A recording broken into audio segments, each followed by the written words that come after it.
স্ত্রী যখন 8 মাসের গর্ভবতী তখন আমার শাশুড়ি এসে স্ত্রীকে নিয়ে গেল বাপের বাড়ি। ভাগ্যের কি নির্মম পরিহাস, মেয়েকে নিয়ে যাওয়ার 2 দিন পর শাশুড়ি স্ট্রোক করলো। এতে তার শরীরের বাঁ দিক অবশ হয়ে গেল। যে মেয়েকে নিয়ে গিয়েছিল দেখাশোনা করার জন্য, সেই মেয়ে এখন উল্টো মাকে দেখাশোনা করতে লাগলো। অসুস্থ শাশুড়িকে দেখতে গিয়ে স্ত্রীকে বললাম, সন্তান জন্মের পরই বাড়িতে চলে এসো। স্ত্রী বলল, বাবা সারাদিন চাকরিতে ব্যস্ত থাকেন, ছোট ভাই বা ইউনিভার্সিটি টিউশনে নিয়ে দিনভর বাইরে থাকে, গোটা দিন মাকে দেখার কেউ নেই। এই অবস্থায় অসুস্থ মাকে রেখে কি করে যাই? কি বলতে চাও তুমি? মা নিজে নিজে উঠে বসতে পারলে এবং কিছুটা হাঁটতে পারলে আমি চলে যাব, সেই পর্যন্ত আমাকে থাকতে দাও। বিরক্ত হয়ে বললাম, তোমার মায়ের ওই অবস্থায় আসতে 6 মাস লাগবে। ততদিন থাকবে এখানে? 6 মাস লাগবে না, ডাক্তার বলছে 2 মাসের মধ্যে মা সুস্থ হয়ে যাবে।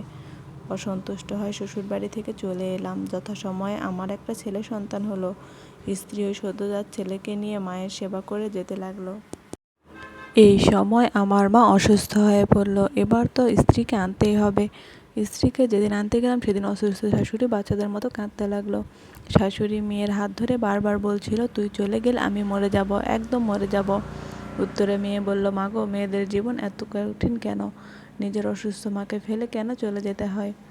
মেয়ে চলে যাক, এটা ওদের বাড়ির কেউই চাচ্ছিল না, কিন্তু আমি নিরুপায়। স্ত্রী যেমন তার মায়ের কথা ভাবছিল, আমিও তেমনি আমার মায়ের কথা ভাবছিলাম।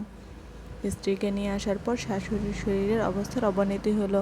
আমার মা কিছুটা সুস্থ হয়ে উঠলে স্ত্রী একদিন আমাকে বলল, আমাকে এবার মায়ের কাছে যেতে দাও। তুমি তো জানোই মায়ের শরীর খুব খারাপ হয়ে গেছে। স্ত্রী চলে গেলে মায়ের সেবা যত্নে ঘাটতি হবে, এতে মার অসুস্থতা বেড়ে যাবে।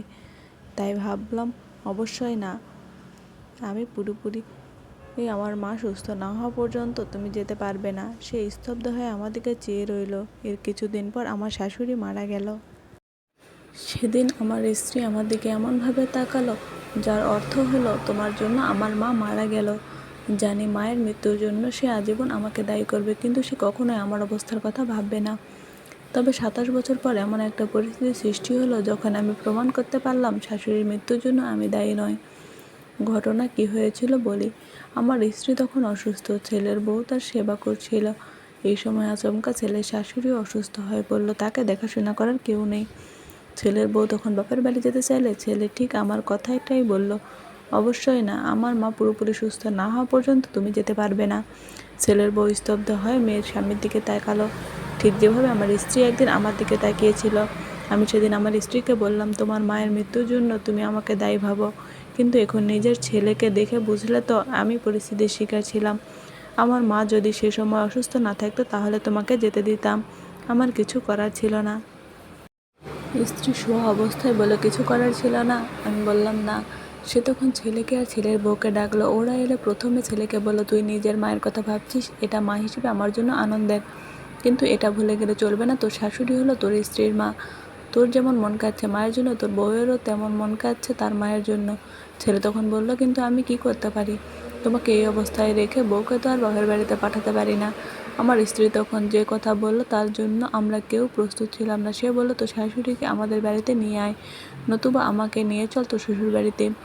তারপর ছেলের বউকে বলল, একসাথে 2 অসুস্থ মায়ের সেবা করতে আপত্তি নয় তো তোমার? ছেলের বউ অপ্রত্যাশিত এই কথা শুনে আমার স্ত্রীর হাত ধরে কেঁদে দিল এবং বলল, আমার কোনো আপত্তি নেই মা। ছেলে কিছুক্ষণ চুপ থেকে বলল, শাশুড়িকে এখানে নিয়ে আসার ব্যবস্থা করছি। খরচ নিয়ে ভাবতে হয়নি, ছেলে শ্বশুরবাড়ি থেকে সব খরচ বহন করা হয়েছিল, এমনকি আমার স্ত্রীর চিকিৎসার খরচও তারা অনেকখানি দিয়েছিল। মেয়ের সান্নিধ্যে থেকে ছেলের শাশুড়ি দ্রুত সুস্থ হয়ে উঠল এবং যেদিন সুস্থ হয়ে বাড়ি ফিরে গেল সেদিন থেকে অপরাধবোধের কারণে স্ত্রীর চোখের দিকে আর তাকাতে পারিনি, কেননা অবশেষে শাশুড়ির মৃত্যুর জন্য দায়ী হয়ে গেলাম।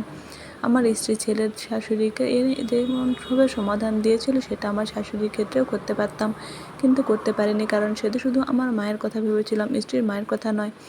আর তাছাড়া আমার স্ত্রী যদি সেদিন সমাধানের কথা বলতো তবে ঝামেলা ভেবে ভেবে রাজি হতাম। আসলে অন্যের জন্য ভাবতে গেলে বড় মন লাগে, যে আমার স্ত্রীর আছে আমার নেই। এই শেষ বেলায় চাওয়া এখন একটাই, ছেলে আর তার মায়ের মতো হোক, বাবার মতো নয়।